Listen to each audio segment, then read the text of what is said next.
Hey everybody, welcome to another installment of The Way It Is, and I'm your host, Luca Andolfato with Team Luca First at Remax Service First Realty. That's a lot of firsts in there, but anyway, I'm always instructed to ring the bell, click the likes, subscribe, do whatever you got to do if you like what you hear and you like what you see. So I'm really pleased to have with me today. I'm going to call him a friend because I considered him a friend, David Greenspan. So David Greenspan is the current CEO and co-founder of Mindshare 101 Incorporated.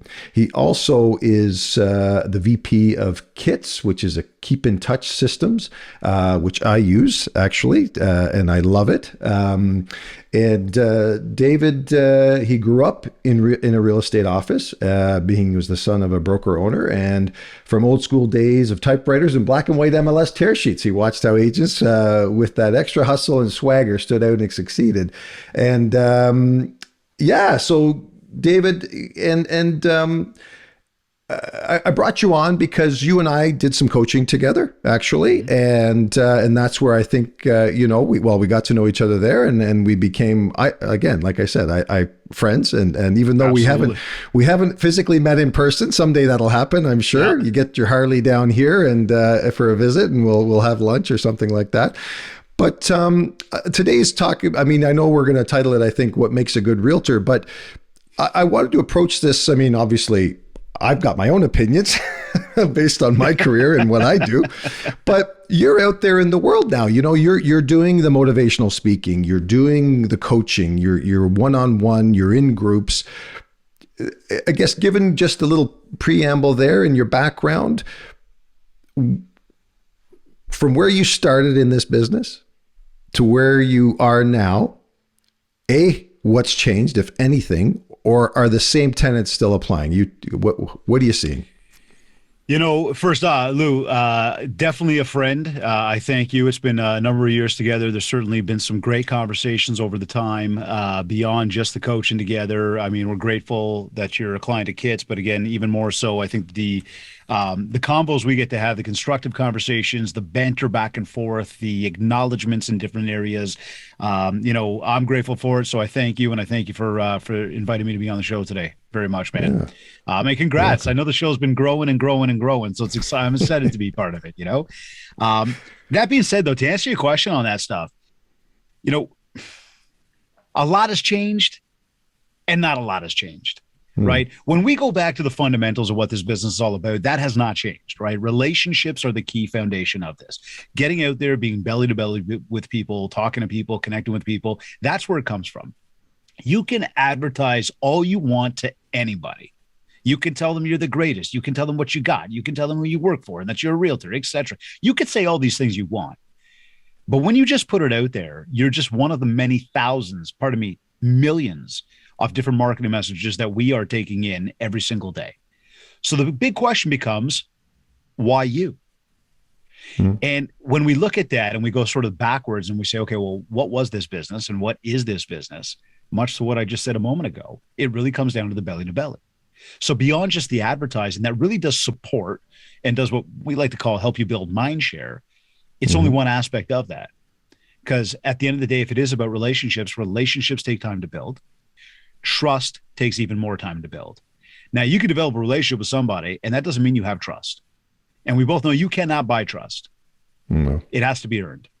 And it takes a long time to earn it, and it takes a split second to lose it. Yep. And so part of this now becomes, what are we going to do to connect with other people on a regular? How am I going to leverage my marketing? How am I going to leverage my, what I like to call, what we've called these days in our world, hustle? You could talk, you could call that being proactive. You could call that getting out there and actually working. When we really look at the differences, I mean, at the end of the day, it used to be about talking to people. It's still about talking to people. The major difference we have now is we've got the online component to it. But I really want to caution every single agent, realtor, entrepreneur, small business, anybody tuned in, because I know you got a wide audience listening to the show. I want to caution anybody on that is that, technology is not the be all and end all. Okay. Yeah. Social media is not the only place you can advertise. Social media is not where, yes, there are billions of people there, but not all 7 billion people are there. Yeah. Social media is only going to get you some mind share. It's not necessarily going to tip the scales to get you the business. right? Right. So again, from back in the day to today, it's still all about the belly to belly talking to people. We just have a lot more tools now that we can leverage to get ourselves out there. Absolutely. And I think the other variable in all of this, because I mean, I experience it every day, and the demographic has changed in terms of the average age of a realtor. Certainly in Kingston, I'm going to guess in your market area. I mean, the pandemic saw this proliferation of people getting their real estate licenses, and we're still seeing I'm seeing new names. Dude, I was at the Kingston Area Real Estate Association real estate tournament on Monday, and my buddy that I brought with me, who's in the insurance world, I was asking him who these people were. He knew more realtors than I knew who they were. You know, they'd come up to me and say, "Hey, how are you?" And I was going, "Great." And I'd look over and say, "Who's that?" I don't remember. But that demographic, because I've got two of them working with me, and I get my struggles, and I'm not throwing them under the bus. I mean, they've got some really good skills, but they certainly aren't grounded in that old school mindset. Where it's you know what I'm saying? It's almost like they just can't see past the end of their nose. I would say this is that's not a fault, right? That's not a fault. We've got a new generation, a new demographic of agent coming in. Look, we've seen a ton of new agents come into the business over the past 2 years, many of which have made a lot of money in the past 2 years. And I'm going to call it what it is. It's not because they're rock stars. It's because the past 2 years has been one of the easiest markets in real estate to make money that we've ever seen in our lifetimes. Right? Absolutely. It's those who made the money. Did they learn? Did they recognize? Did they do everything they possibly could to say, hey, I know things are good right now. It's not always going to be like this, because this is like the old adage, right? What goes up must come down. Well, what goes down must go up. Like, fine. Yeah. But we are going to see the bell curves. We are going to see the cycles happen, because that is life in anything in life. Right. That could be your desire to go play golf. You want to play. I know you want to play golf 7 days a week. I got it. But there comes a point for a moment where you're like, okay, I'm going to take a break for a second. Or your golf game's really good at some point, and then it's not as good at other times. Well, I've definitely experienced that this season for sure. But let's use that analogy for a second and go, we play really, really, really well. Things are good. The weather is perfect. We feel good. Everything's happening. And all of a sudden it starts to get a little bit colder. Our game starts to change a little bit. And we start to look and go, oh my God, why am I not the same as I was? And one, you could say, well, and you can blame like outside factors. And I think that what's also important for anybody to pick up on if you want to be successful is you have to accept responsibility, right? For whatever it is. The other thing we could say though is that, well, hey, maybe you're resting on your laurels. So maybe you didn't put in the effort to learn and do and get better in that time, so that when times get tougher, when the weather gets colder, when you're not feeling as energized to go out there and swing that club, how are you going to stay and maintain that level? Here, as we stay on that topic, look at all the best golfers out there. I'm going to use Tiger Woods as an example, because I could probably start naming a few, but you do a better job than I would. I'll just use Tiger because everybody knows Tiger. Absolutely. Like, the guy is that good. He's still that good. Yeah. Does he practice? Absolutely, he practices. For sure. You look at any one of the professionals out there in any sport, at any level. You look at the best realtors we've ever seen. They practice. Yeah. Lou, you've been in the business how long? 35 years, dude. And you still do coaching, right? Yeah. You're still trying to get better. So where we go now is we say those realtors that were in the business for the past couple of years, yeah, they did well. There's going to be a very, very small group of them that actually come out of this whole thing having a business, because a lot of them rested on their laurels. Now let's go to the technology part, because that was really the jumping off point of all this. Some demographics that are in this game still, let's say the older generations, may not be as good at doing a podcast or doing a video or doing social media. It doesn't mean that they can't try. That's right. Yeah. When you try, you get better, period. So anybody in that demographic who comes from the black and white MLS tear sheets and the typewriters in the offices, that's a survivor in this business, that's seen interest rates go up and come down and everything else, they get how to survive. They're still here. They can get better if they integrate the tech. Much the same. Let's go to that agent who's brand new in the biz, who did pretty well over the past 2 years, or maybe they didn't, and they're just getting their feet wet, whatever. The best thing they can do is, yes, leverage the tech. Absolutely. But understand, it's still an old school belly to belly Yep. business. And so, Yep. if we go bare bones, build relationships, build a contact list, maintain that communication with people on a regular basis, and you will set yourself up for tomorrow. Yeah, Right. no, 100%. It's funny. So, later that same day after the tournament was done, and we're sitting around, they had the big tables, and I don't even know how someone triggered me off, and I just got on one of my soapboxes and I started, and you never know me to do that. How are you, You never know. Lou? So, but I said, so it just came out of my mouth. I said, you know what? For as long as I've done this, I've never been a salesman. Yeah. I said, and they kind of looked at me dumbfounded and said, what? And I said, I've never been a salesman. I said, I've had relationships with people, and I still have fantastic relationships with people. I've also had some relationships that didn't go so well and that haven't lasted, and all the rest of it. But, it's that, hey, I golf. I played soccer. I did this. I part of the symphony. I do all these things. I never do them with the sole intention of solicitation. Never. Because people see through that. Back then, now they always see through it. We want to say no as fast as we can when somebody tries to sell us, right? Absolutely. Especially those of us who've been like in a sales business for decades, right? Yeah. We can smell it, we can see it, we get the pitch, we get the lines, we get the approach. And yeah, I would say that we're that good. We are that good at what we do. It just is what it is. Yeah. But when you get to that level and you do realize that it's so much bigger than just trying to sell the what out of people, it really is about relationships. It really is about helping. It really is about being genuine. The sales just come at that point. Mm-hmm. This world is so much about getting out there and helping. And you just mentioned, I know you do a ton of work in your community with the symphony that you're part of, that you've been part of for years. Mm-hmm. I know that you're involved with the soccer community, and I know you take part. You not only love to golf, but you take part in this stuff. Yeah. It's about giving back.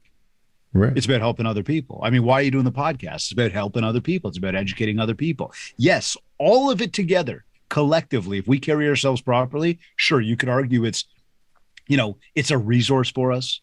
You could argue that it's a way that we get to know more people. And yes, maybe a byproduct of that becomes the sales that we get out of it. But again, when you do it this long, you realize that as you're doing things, if you literally do things out of the goodness of your heart for other people, mm-hmm. you don't have to sell anything. Absolutely. You just don't. Right. That's a special thing. Right. Yeah. And that's something that, again, those agents that have been in the business, say a year, 2 years, that made some money. And again, I'm not trying to, I hope every single one of them can make me eat my words. Like I put that out there all the time. Prove me wrong. Prove to me that you're going to build a business. Prove to me that you're going to be a survivor. Prove to me that you're going to be around that long. Right. Those are the people that are, if they survive it, it means they listen to this podcast. It means that they tuned in and they tried to learn more. It means that they started to really understand, because they won't get it off of year 1 or year 2, that you shouldn't be selling the what out of people. Yeah. But in time, it'll begin to just become normal. It'll just begin like, I'm not here to sell. I'm just here to be a good person. Yeah. Right. I'm just out there. And I guess for me, what I get, because I'm cynical and jaded, I got the scars. 35 years.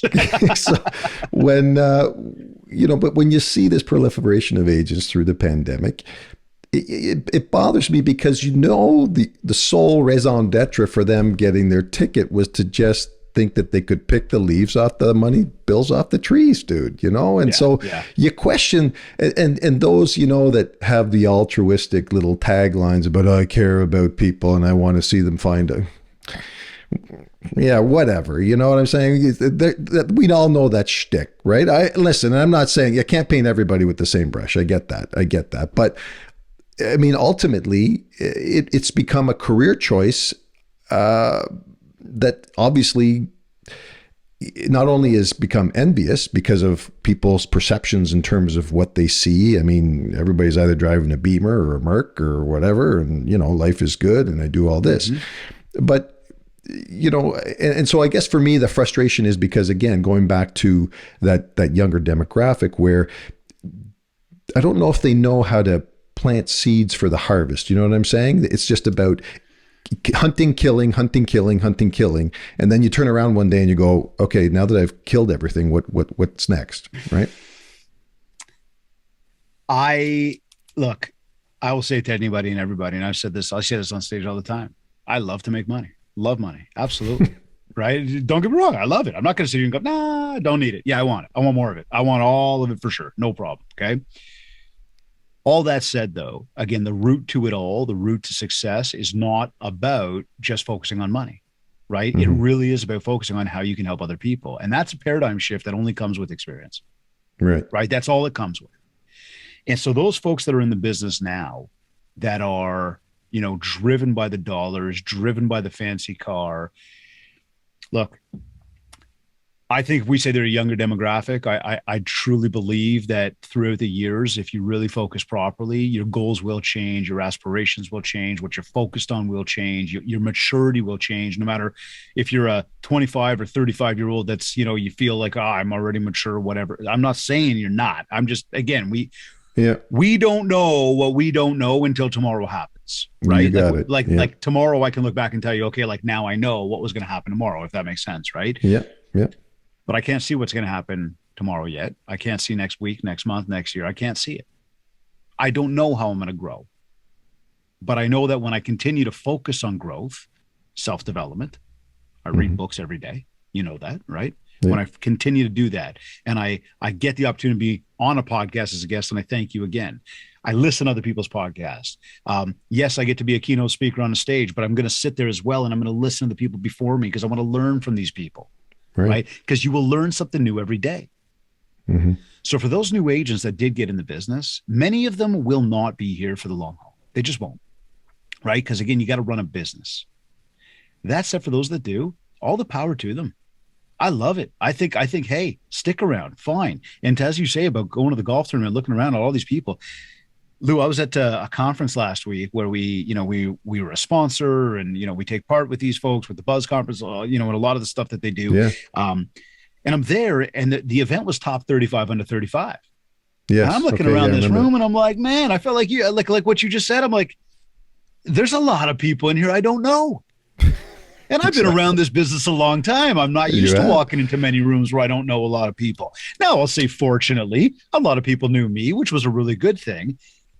I would say, though, that there's a big part of that, too, where my paradigm shifted a number of years ago in the way I approach life and business and day-to-day everything. Maybe that's why I'm connecting with more people now. Right. So I think that again, as we look at like that new agent, many of them will not stick around. It just won't happen. You got to run a business. For those that do, I think it's exciting. I think we have what to learn from them as well. Yeah. You know what I mean? You know what? Good point. And you know what? It's even my own personal situation with, my two licensed assistants who are both like 25, there's a good symbiotic relationship there because you're right. I sit back and I pick up on some things and obviously I'm in a situation, not too dissimilar from yours. I mean, you're actually,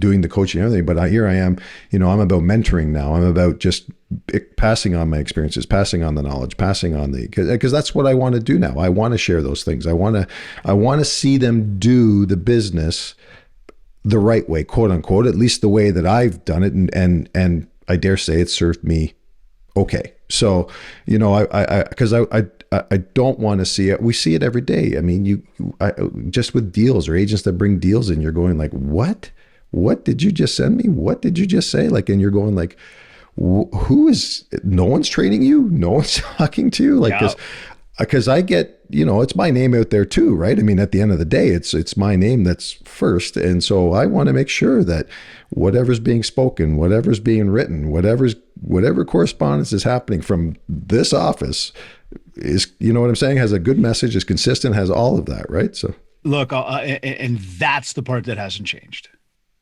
right? Writing up the offer, like getting to the point where you can get that, you can put an offer together and, or, sign a listing, right? That part hasn't changed. The process of signing a listing, of how do you get to that point that you were allowed in the door, that you then got to the point where they said, yeah, you're my realtor? Or much the same with the offer. How did you get to that point where they say, we want you to represent us. We want you to drive around with us and show us properties and guide us in this whole process, right? Yeah. You've Yeah. got to get there. And, filling out the paperwork, sure, the forms have evolved a little bit, but how different are they? You know what I mean? The Not a lot. conditions, financing conditions, home inspecting conditions, those really haven't changed.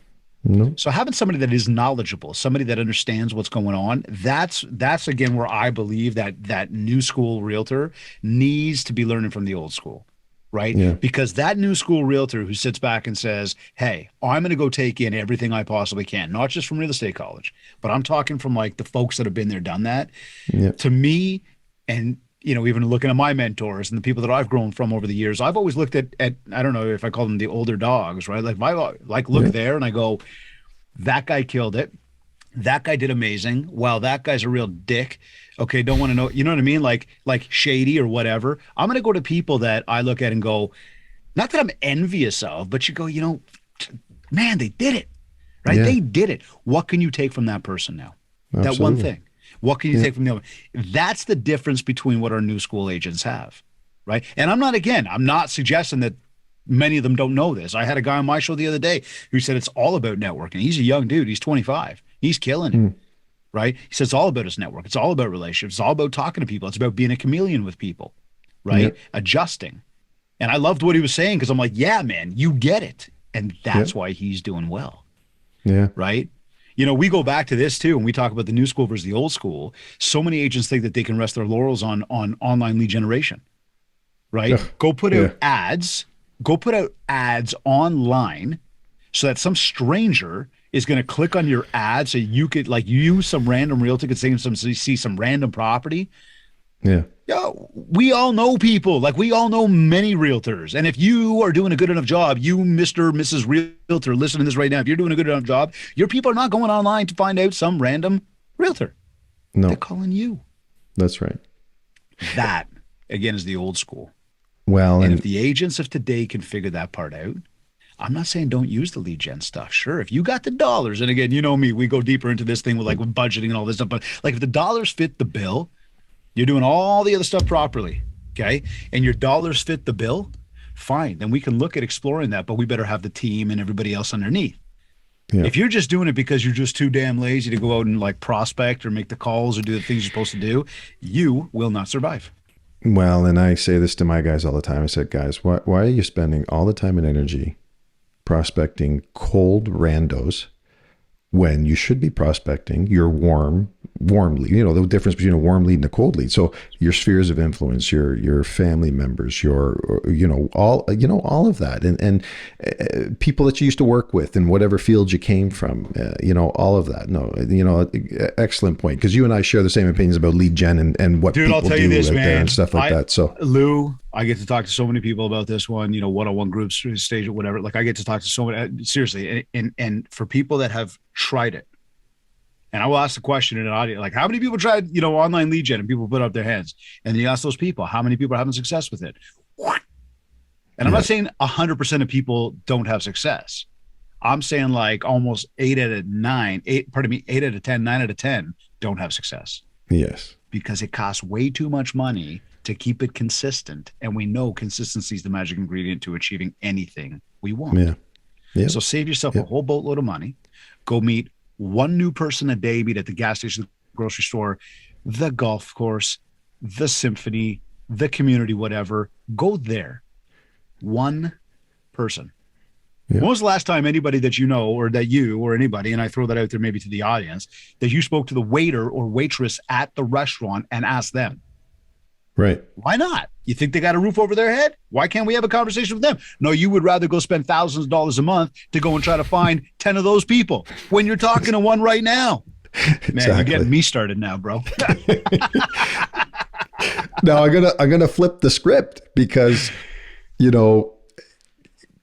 the other side of the spectrum is the old school dinosaur agent that doesn't want to change. And I get frustrated because, believe me, every market has them. And you're going, why do you still have your real estate license? Like, believe me, you're skimming cream, and you're taking a deal away from a good agent because you're out of touch with the market. You're out of touch with the marketplace. You're out of touch with the world. And yet, and then that only reinforces this whole point about its relationships, because people still call these people to go do their business. And you're going like, what? Look, I would say that the agent that's been in the business for some time now, and like on their last legs, okay. First and foremost, there's a couple things there. Number one, the past couple of years has served up an opportunity for every single person on this planet who has access to the internet and a camera, et cetera. Okay. Because again, we know we collectively are very fortunate people, right? When you look at like 7 billion people, we are very fortunate. Absolutely. So, to that person who's got that ability though, to get online and do, for all of us, whether you were on camera before or not, it has forced us into it, but in a good way.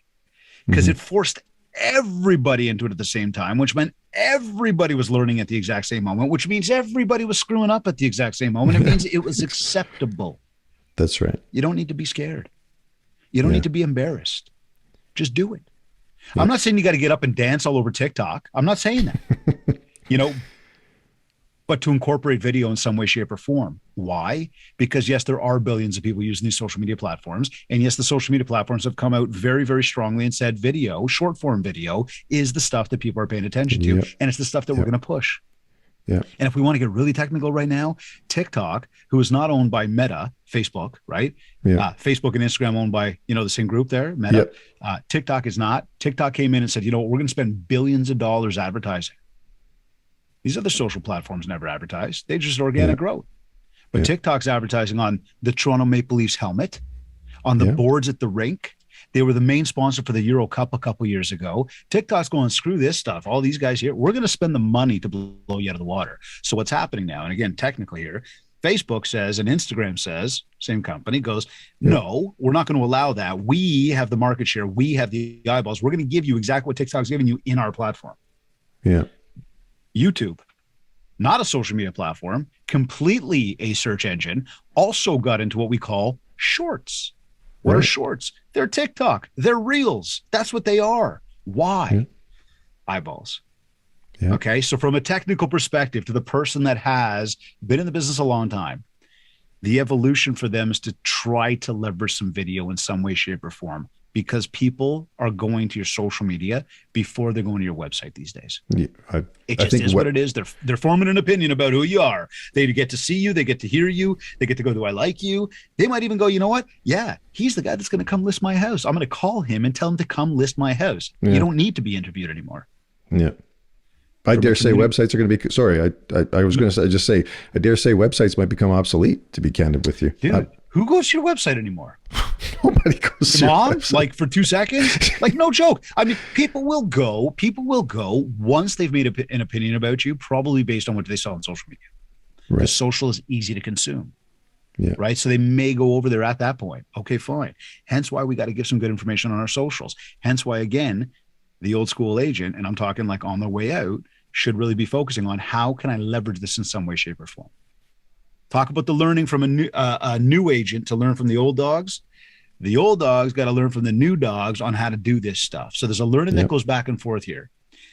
The other thing I wanted to touch on when we bring up the old dog, and I'm going to say this to the new dog as well, sort of call everybody dogs. That's fine. Build your contact list. Now, if you've been in the business forever and you haven't had a list yet, you really shot yourself in the foot. Okay. Because with that contact list, that book of business, you now have the ability to sell that to somebody. Maybe that new school agent's coming in, you could actually create a retirement plan for yourself with that book of business if you do it right. But you got to have a proper book. You can't just say, here's my, my phone list and I know these people. No. You got to show me the history, right? Transactions. And if there's no transactions, relationships and the times you gotten together and the fact that like, if I called and was like, hey, Judy, Luca says that like, you guys are really tight. Oh my God, I love Luca. Bang. Not who's Luca. Or, oh yeah, I remember him. No, this has to be legit, like a real. So if you're that, you've been in the business a long time, you should have that book. It is saleable. Same breath to the person who just got into the business. Go find an old dog and see if you could buy that thing. And if you don't want to entertain that pathway, before you brush your teeth tonight, start building a contact list. Where did we start today? Relationships? Yes. It always circles back to the same premise. Absolutely. Absolutely. What, I guess, when you're talking to these groups and what are you hearing back from them in terms of struggle, or, what are the things is there a common denominator amongst them in terms of where they're Are we talking thinking about they the need new, help? the old, or both? Both, I guess, or, I don't know if they share if there's a common denominator in terms of what. Look, today's market, the common denominator is the market, period. Yeah. Right. Is that it has slowed. The beauty is that the agent that has been around some time knows that normally a house sells in 30 to 60, 90 days, not 30, 60, 90 seconds. Right. Exactly. So, right. Like, you and I can laugh about that. The new school agent is not used to that yet. Right. So that 30, 60 days, they're starting to freak out a little bit. And again, I want to just, my advice is slow down, relax. This is very normal. Right. Yeah. It's important that communication is present at all times with your clients. Always. Yep. Even if I got nothing to tell you, Lou, just checking in. Just want to let you know there's nothing to report today. You got any questions? No, Dave, I'm good. Cool, man. Have a great day. Okay. Nothing wrong with absolutely, that, man. right? So we can't control the market, but we can control what we do. Mm-hmm. And so to both sides who are struggling with that right now, I would say, again, think about the communication. Think about the conduit of information. You are that conduit. Absolutely. You can sit back and say nothing. There's nothing to tell him, so I'm not going to call him. Let him or her or both watch the news all day, and all they do is spin doom and gloom. Guess what? You might just lose a client. Absolutely. I think I'm going to wait it out. I think I'm going to wait till the market gets better. Why? Because we're allowing them to soak in all that media instead of us taking control of the situation. Right. So I think when you ask that question, that's the struggle for both. Yeah. I think that, more specifically, if we look at, maybe a tactic that new school is kind of struggling with, it might be actually getting on the phone and making phone calls. Yes. Well, right? You know me, my struggle with that, but I try to get better, but yeah. Look, it's real for so many people. And I would tell you that it's because of fear, right? Yeah. Well, what are they going to say? Well, I don't know what to say. Right. And like, as you know, we work through like a lot of different ways to say things and spin it and hold that conversation, create that narrative. So when you're calling, you're not selling, as we mentioned a few minutes ago, you're just having a good conversation. I would tell everybody too, though, you make 10 phone calls today. Your first one's not going to be as good as your 10th one. I'll guarantee you. 100%. It just is what it is. Yeah. Right. But the new school's having trouble with that. Yeah. Yeah. Right. The new school has trouble with that because they're so used to the text message, right? Always texting each other and the DMs and stuff. Listen, you can accomplish a lot with that stuff. The one thing that, again, is important to understand is that email and text and all, it loses context. Yeah. There is no emotion. So you could read my message in a completely different way than what I wrote to you. And all of a sudden, bang, shit hits the fan. Right. So I'd say from a new schooler, like I want to really encourage them, get on those phones a little bit more. That's where you're going to differentiate yourself between all the other new schools that are in the business. Yeah. You actually pick up the phone. Yeah. Look, on a one-on-one conversation with somebody, you're going to learn so much more about that person, about the situation, than if you kept it surface level. Yeah. I can get onto Facebook or Insta or wherever today and put a post out, and I could connect with thousands of people.